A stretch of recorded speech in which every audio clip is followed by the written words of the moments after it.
আসসালামু আলাইকুম। আমি এখন বেলজিয়ামে একটা ছোট্ট শহর ব্রুক্স। এই যে দেখেন গরু ঘাস খাচ্ছে,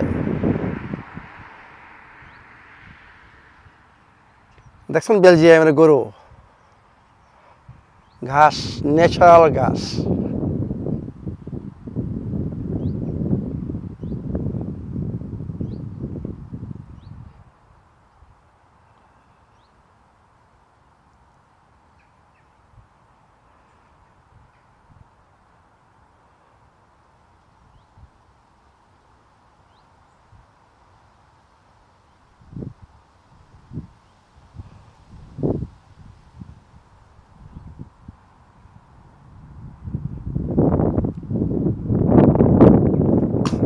এটা একটা গ্রাম,